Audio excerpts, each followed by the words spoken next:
Welcome to കിഡോ heaven. അസ്സലാമലൈക്കും. നമ്മൾ ഇന്ന് അറബിക് എക്സാമിന് എന്തൊക്കെ പഠിക്കണം, എങ്ങനെയൊക്കെയാണ് ക്വസ്റ്റ്യൻസ് വരുന്നത് എന്നതാണ് പഠിക്കാൻ പോകുന്നത്. Are you ready? Okay. നമ്മൾ അറബിക്കിൽ ഒരു 5 ലെറ്റേഴ്സ് പഠിച്ചിട്ടുണ്ടായിരുന്നു. അതാരെങ്കിലും ഓർക്കുന്നുണ്ടോ? ഏതൊക്കെയായിരുന്നു? ഒന്ന് പറഞ്ഞേ. ഫ, ഖാഫ്, കാഫ്, ലാം, മീം. നമ്മള് ഈ 5 ലെറ്റേഴ്സും അതിന്റെ വേർഡ്സും പഠിച്ചു അല്ലേ? ഓക്കെ. അപ്പൊ നമുക്ക് എക്സാമിന് എഴുതാനുള്ള ക്വസ്റ്റ്യൻസ് ഉണ്ടായിരിക്കും, പിന്നെ പറയാനുള്ള ക്വസ്റ്റ്യൻസ് ഉണ്ടായിരിക്കും. 2 ടൈപ്പ് ക്വസ്റ്റ്യൻസ് ആണ് നമുക്ക് അറബിക് എക്സാമിന് വരുന്നത്. പറയാനുള്ള ക്വസ്റ്റ്യൻസ് ഉണ്ടായിരിക്കും, എഴുതാനുള്ള ക്വസ്റ്റ്യൻസ് ഉണ്ടായിരിക്കും. ഓക്കെ. അപ്പൊ നമുക്കിനി എക്സാമിന് എങ്ങനെയൊക്കെയാണ് ക്വസ്റ്റ്യൻസ് വരുന്നത് എന്ന് നോക്കാം. ഓക്കെ. ഇതുപോലൊരു ക്വസ്റ്റ്യൻ എന്തായാലും എക്സാമിന് ചോദിക്കും. എന്താണെന്നറിയോ? നമ്മൾ പഠിച്ച 5 ലെറ്റേഴ്സും ഇവിടെ ഇങ്ങനെ കൊടുത്തിട്ടുണ്ട്. ഈ ലെറ്റേഴ്സ് ഏതാന്ന് പറഞ്ഞിട്ട് ഇവിടേക്ക് എഴുതണം. പറയണം. ഓക്കെ. പറയാതെ നമ്മൾ ഇവിടെ എഴുതിയിട്ട് കാര്യമില്ല. നമ്മൾ പറഞ്ഞിട്ട് എഴുതണം, എങ്കിലേ ഫുൾ മാർക്ക് കിട്ടത്തുള്ളൂ. ഓക്കെ. അപ്പൊ ആദ്യം ഈ ലെറ്റേഴ്സ് പറയുക, അതിനുശേഷം നേരെ കാണുന്ന ബോക്സിലേക്ക് അതുപോലെ ഒന്ന് എഴുതി കൊടുക്കാം. എളുപ്പമാണ്. ഓക്കെ. ഫസ്റ്റ് വൺ, ഏതാ ലെറ്റർ? ഫ, മീം, ലാം, ഖാഫ്, കാഫ്. ഓക്കെ. ഈ ലെറ്റേഴ്സ് ആദ്യം പറയുക, അതിനുശേഷം നേരെ കാണുന്ന ബോക്സിലേക്ക് എഴുതി കൊടുക്കാം. ഓക്കെ. ഇതുപോലെ നോക്കിയിട്ട് എഴുതി കൊടുക്കാം. എളുപ്പല്ലേ? നിങ്ങൾക്ക് എല്ലാവർക്കും എഴുതാൻ കഴിയൂലേ? നോക്കിയിട്ട് എഴുതാൻ കഴിയൂലേ? ഓക്കെ. അപ്പോ ലെറ്റേഴ്സ് പറഞ്ഞിട്ട് എഴുതാനുള്ള ക്വസ്റ്റ്യൻ ഉണ്ടായിരിക്കും. ഓക്കെ. ഇനി അടുത്ത ക്വസ്റ്റ്യൻ എങ്ങനെയെന്ന് നോക്കിയാലോ? ഓക്കെ. എല്ലാവരും ഇവിടെ നോക്കിക്കേ. ഈ ഒരു ക്വസ്റ്റ്യൻ നിങ്ങൾക്ക് എളുപ്പത്തില് ചെയ്യാൻ കഴിയും. എന്താണ്? ലെറ്റേഴ്സ് കൊടുത്തിട്ടുണ്ട്, അതിന്റെ വേർഡ്സ് ഇവിടെ ഡിസോർഡർ ആയിട്ട് തെറ്റിച്ചാണ് കൊടുത്തിട്ടുള്ളത്. അപ്പൊ ഓരോ ലെറ്റർ നോക്കിയിട്ടും അതിന്റെ കറക്റ്റ് വേർഡിലേക്ക് വരച്ചു കൊടുക്കണം. ഓക്കെ. എളുപ്പമാണ്. നോക്കിക്കേ, ഇതെന്താണ്? ലാം. ലാം വെച്ച് നമ്മൾ പഠിച്ചു. ലബീനു. നോക്കിക്കേ, ലാം. കണ്ടോ, ഇവിടെ ലാമിലാണ് തുടങ്ങിയിട്ടുള്ളത്. അപ്പോ ഇതിനെ ഇങ്ങോട്ട് വരച്ചു കൊടുക്കാം. ഓക്കെ. ഇവിടെ ഏതാണോ ലെറ്റർ വരുന്നത് അതിൽ സ്റ്റാർട്ട് ചെയ്യുന്ന വേർഡ്സിലേക്ക് വരച്ചു കൊടുക്കാം. ഇവിടെ നോക്കിക്കേ, ഇവിടെ കാഫ് ആണ് അല്ലേ? ഇവിടെ കാഫിൽ തുടങ്ങുന്ന വാക്ക് ഏതാണ്? കണ്ടോ, നോക്കിക്കേ, കാഫ്. കണ്ടോ? കലമുൻ. അപ്പോ കലമുൻ എന്ന വാക്കിലേക്ക് വരച്ചു കൊടുത്തു. അടുത്ത് നോക്കിക്കേ, എന്താണ്? മീം. മീമിൽ തുടങ്ങുന്ന വാക്ക് ഇതിൽ ഏതാണ്? ഇവിടെ മീമിലാണ് സ്റ്റാർട്ട് ചെയ്യുന്നത് അല്ലെ? നോക്കിക്കേ, മൗസുൻ. അപ്പോ മീമിനെ മൗസുൻ എന്ന വാക്കിലേക്ക് വരച്ചു കൊടുത്തു. അടുത്തത് എന്താ? കാഫ്. ഇവിടെ കാഫിൽ തുടങ്ങുന്ന വാക്ക് ഏതാണ്? കാഫ്. ഈ ലെറ്ററിൽ തുടങ്ങുന്ന വാക്ക് ഇതിൽ ഏതാണ്? കൽബുൻ. Very good. അപ്പോ കൽബുൻ എന്ന വാക്കിലേക്ക് വരച്ചു കൊടുത്തു. ലാസ്റ്റ് വൺ, ഫാൽ. ഇതില് ഫാ വെച്ചിട്ട് തുടങ്ങുന്ന വാക്ക് ഏതാണ്? ഫാനസുൻ. അപ്പൊ ഞാന് ഫാനസുൻ എന്നതിലേക്ക് വരച്ചു കൊടുത്തു. എളുപ്പത്തിൽ ചെയ്യാൻ കഴിയുന്ന ഒരു ക്വസ്റ്റ്യൻ ആണ്. ഇവിടെയുള്ള ലെറ്റേഴ്സ് നോക്കുക, അതിൽ സ്റ്റാർട്ട് ചെയ്യുന്ന വേർഡ്സിലേക്ക് വരച്ചു കൊടുക്കാം. ഓക്കെ. എളുപ്പല്ലേ? ഓക്കെ. ഇനി അടുത്ത ക്വസ്റ്റ്യൻ നോക്കാം. ഇവിടെ നോക്കിക്കേ, നമ്മൾ പഠിച്ച വാക്കുകൾ ഇവിടെ കൊടുത്തിട്ടുണ്ട്, പിന്നെ എന്താ, പിക്ചേഴ്സും ഇവിടെ കൊടുത്തിട്ടുണ്ട്. ഇതെന്താ ചെയ്യേണ്ടതെന്ന് അറിയോ? നമ്മള് ഈ പിക്ചേഴ്സ് നോക്കിയിട്ട് അതിന്റെ കറക്റ്റ് വേർഡ് താഴേക്ക് എടുത്ത് എഴുതണം. ഇത് നിങ്ങൾ ശ്രദ്ധിച്ച് ചെയ്യേണ്ട ഒരു ക്വസ്റ്റ്യൻ ആണ്. എഴുതുമ്പോ ഫതഹും കസ്റും ഒന്നും തെറ്റിപ്പോവാൻ പാടില്ല. ഇവിടെ നോക്കിയിട്ട് അതിന്റെ കറക്റ്റ് വേർഡ് ഈ പിക്ചേഴ്സിന്റെ താഴെ എഴുതി കൊടുക്കുക. ഓക്കെ. ഫസ്റ്റ് വൺ എന്താണ്? ഫനസുൻ. ഇതെന്താ വായിക്കുക? ഫനസുൻ. ഓക്കെ.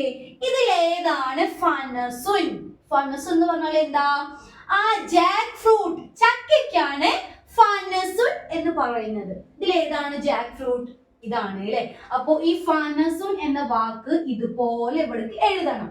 എഴുതുമ്പോ ശ്രദ്ധിക്കണം, അവിടെ നോക്കിയിട്ട് എഴുതാട്ടോ, അല്ലെങ്കിൽ തെറ്റിപ്പോകും. ഓക്കെ. ഫ നാ സുൻ.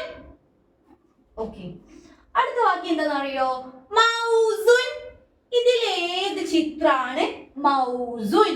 മൗസുൻ എന്ന് വെച്ചാൽ എന്തായിരുന്നു? ബനാന. Very good. ഇതിലേതാണ് ബനാന? വെരി ഗുഡ്, ഇതാണ് ബനാന. ബനാനയ്ക്കാണ് മൗസുൻ എന്ന് പറയുന്നത്. അപ്പൊ ഞാൻ ഈ മൗസുൻ ഈ ബനാനന്റെ താഴെ എഴുതി കൊടുക്കാൻ പോവാണ്. മൗസുൻ. ഓക്കെ, അടുത്ത വാക്ക് വായിക്കുന്നത് കൽബുൻ എന്നാണ്. കൽബുൻ. ഓക്കെ, ഇതിലേതാണ് കൽബുൻ? കൽബുൻ എന്ന് വെച്ചാൽ എന്താ? ഡോഗ്. Very good, dog. ഡോഗിനാണ് കൽബുൻ എന്ന് പറയുന്നത്. അപ്പൊ ഞാൻ ഈ കൽബുൻ ഇവിടേക്ക് എഴുതാൻ പോവാണ്. കൽബുൻ. ഓക്കെ, അടുത്ത എന്താണെന്നറിയോ? ലബിനുൻ. ലബിനുൻ. ലബിനുൻ എന്ന് വെച്ചാൽ എന്താ? ഇഷ്ടിക. ഇഷ്ടികയ്ക്കാണ് ലബിനുൻ എന്ന് പറയുന്നത്. അപ്പോ ഈ വാക്ക് കണ്ടോ? ഇതിന്റെ താഴേക്ക് അതുപോലെ എഴുതാം. ല ബി നുൻ. കറക്റ്റ് അല്ലേ? ഇതുപോലെ തന്നെയല്ലേ ഞാൻ ഇവിടെ എഴുതിയിട്ടുള്ളത്. ഓക്കെ, അടുത്ത എന്താ? കലമുൻ. കലമുൻ എന്ന് വെച്ചാൽ എന്താ? പെൻ. പെണ്ണിനാണ് എന്ത് പറയുന്നത്? കലമുൻ. അപ്പോ ഈ കലമുൻ എന്ന വാക്ക് ഇവിടേക്ക് എഴുതാം. കലമുൻ. ഓക്കെ, ഇപ്പൊ എന്താണ്? കറക്റ്റ് ആയി അല്ലെ? ഈ പിക്ചേഴ്സിന്റെ ഒക്കെ കറക്റ്റ് വേർഡ് ഞാൻ എഴുതി കൊടുത്തു. അപ്പൊ അത് കറക്റ്റ് ആയി. അപ്പൊ ഇതുപോലൊരു ക്വസ്റ്റ്യൻ എന്തായാലും എക്സാമിന് ചോദിക്കും. ഇത് നിങ്ങൾ തെറ്റിക്കാതെ എഴുതണേ. ഇവിടെ അതിന്റെ വേർഡ്സ് കൊടുത്തിട്ടുണ്ടായിരിക്കും. അപ്പൊ ആ വേർഡ്സ് നോക്കിയിട്ട് കറക്റ്റ് പിക്ചറിലേക്ക് എഴുതി കൊടുക്കുക. ഇവിടെ എങ്ങനെയാണ് എഴുതിയിരിക്കുന്നത് അതുപോലെ നോക്കിയിട്ട് ഫതഹും കെസ്റൊന്നും തെറ്റിക്കാതെ ഇവിടെ നോക്കിയിട്ട് പിക്ചേഴ്സിന്റെ താഴേക്ക് എഴുതി കൊടുക്കുക. ഓക്കെ, ഇനി എക്സാമിന് ചോദിക്കുന്ന ഒരു ക്വസ്റ്റ്യൻ ആണ്. പിക്ചേഴ്സ് കാണുന്നില്ലേ? ഈ പിക്ചേഴ്സിന്റെ ഫസ്റ്റ് ലെറ്റർ ഇവിടെ ഓപ്ഷൻസ് കൊടുത്തിട്ടുണ്ട്. അപ്പൊ ഇതിന്ന് ഈ പിക്ചേഴ്സിന്റെ ഫസ്റ്റ് ലെറ്റർ മാത്രം ഈ കാണുന്ന ബോക്സിലേക്ക് എഴുതാനാണ് പറയുന്നത്. ഓക്കെ, ഫസ്റ്റ് വൺ എന്താ? ഫനസുൻ. ഫനസുൻ എന്ന് പറയുമ്പോ ഫതഹ ആണ് വരുന്നത് അല്ലേ? ഫഇന് ഫതഹ ആണ് വരുന്നത്. ഇതിലേതാണ് ഫതഹ വരുന്നത്? ഇതിലേത് ഫഇനാണ് ഫതഹ വരുന്നത്? ഇതാണോ? അല്ല. ഫതഹ എന്ന് പറയുമ്പോ ആ ലെറ്ററിന്റെ മുകളിലായിരിക്കും വര വരുന്നത്. ഓക്കെ, ഇതാണ് ഫ. ഇതാണ് ഫ. അപ്പൊ ഞാൻ ഈ ഫ ഇവിടേക്ക് എഴുതി കൊടുത്തു.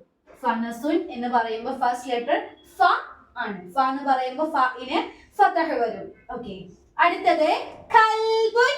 കൽബുൻ എന്ന് പറയുമ്പോ കാഫിന് ഫതഹ ആണ് വരുന്നത് അല്ലേ? ഇതിലേതാണ് ഫതഹ വരുന്ന കാഫ്? ഇതാണ് അല്ലേ? അപ്പൊ ഞാന് ക എന്ന് എഴുതി കൊടുത്തു. ഓക്കെ, അടുത്തത് എന്താ? കലമുൻ. കലമുൻ എന്ന് പറയുമ്പോഴും എന്ത് തന്നെയാണ്? കാഫിന് ഫതഹ തന്നെയാണ്. ഇതിലേതാണ് ഫതഹ വരുന്ന കാഫ്? ഇതാണ് അല്ലേ? ഫതഹ എന്ന് പറയുമ്പോ മുകളിലായിരിക്കും ഇതുപോലെ വര വരുന്നത്. ഓക്കെ, അടുത്തത് മൗസുൻ ആണ്. മൗസുൻ എന്ന് പറയുമ്പോ ഫസ്റ്റ് ലെറ്റർ മാ. മാ എന്ന് പറയുമ്പോ മീമിന് ഫതഹ ആണ് വരുന്നത്. ഓക്കെ, ഇതാണ് ഫതഹ വരുന്ന മീം. അപ്പൊ ഞാനത് എഴുതി കൊടുത്തു. Last one ലബിനുൻ. ലബിനുൻ എന്ന് പറയുമ്പോ ലാമിന് ഫതഹ തന്നെയാണ് വരുന്നത്. അപ്പൊ ലാമിന് ഫതഹ എഴുതി കൊടുത്തു.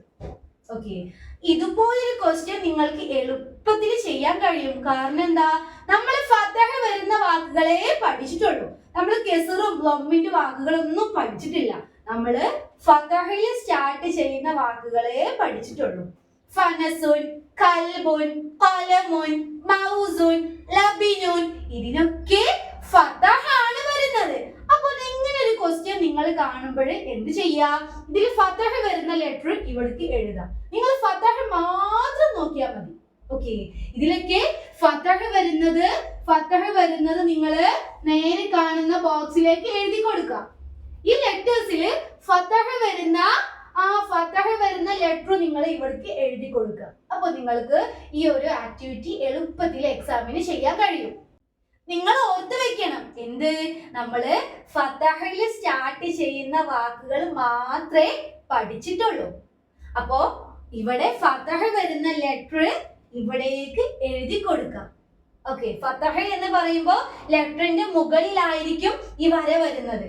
ഓക്കെ, പിന്നെ നമ്മൾ അറബിക്കില് കൗണ്ട് ചെയ്യാൻ പഠിച്ചിട്ടുണ്ടായിരുന്നു, അറബിക്കില് എണ്ണാൻ പഠിച്ചിട്ടുണ്ടായിരുന്നു. എന്നാ ഒന്ന് കൗണ്ട് ചെയ്തേ.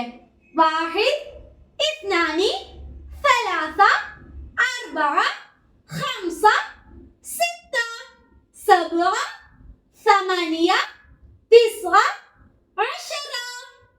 അപ്പൊ നിങ്ങൾ എല്ലാവരും വാഹിദ് മുതൽ അശറ വരെ നന്നായിട്ട് കൗണ്ട് ചെയ്യാൻ പഠിച്ചു വെക്കണം. അതും എക്സാമിന് ചോദിക്കും കേട്ടോ. കൗണ്ട് ചെയ്യാനായിരിക്കും പറയുന്നത്, എഴുതാനുണ്ടാവില്ല, നിങ്ങൾക്കത് പറയാനായിരിക്കും വരുന്നത്. ഒന്നുകൂടെ ഒന്ന് പറഞ്ഞേ. വാഹിദ്, ഇത്നാനി, സലാസ, അർബഅ, ഖംസ, സിത്ത, സബ്അ, സമനിയ, തിസ്അ, അശറ. അപ്പൊ നിങ്ങൾ ഇതുപോലെ അറബിക്കിൽ കൗണ്ട് ചെയ്യാൻ പഠിച്ചു വെക്കാം. പിന്നെ എക്സാമിന് പാട്ട് പാടാനൊരു ക്വസ്റ്റ്യൻ ഉണ്ടായിരിക്കും. ഏത് പാട്ടാണ് പാടേണ്ടത്? ഏതാണ്?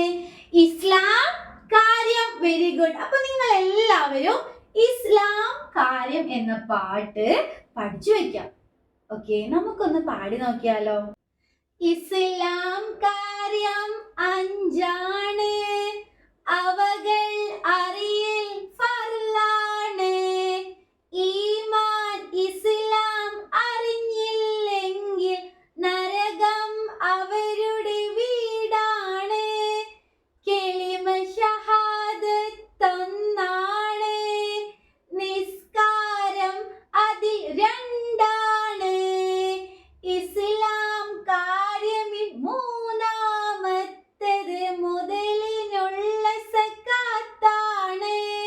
റമളാൻ നോമ്പത് നാലാണ്, അഞ്ചാമത്തത് ഹജ്ജാണ്.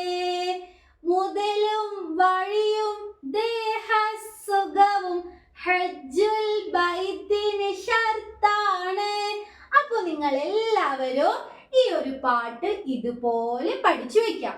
ഓക്കെ, അപ്പൊ നിങ്ങൾ അറബിക്കില് ഇത്രയും കാര്യങ്ങൾ പഠിച്ചു വെച്ചാൽ നിങ്ങൾക്ക് തീർച്ചയായിട്ടും ഫുൾ മാർക്ക് വാങ്ങിക്കാൻ കഴിയും.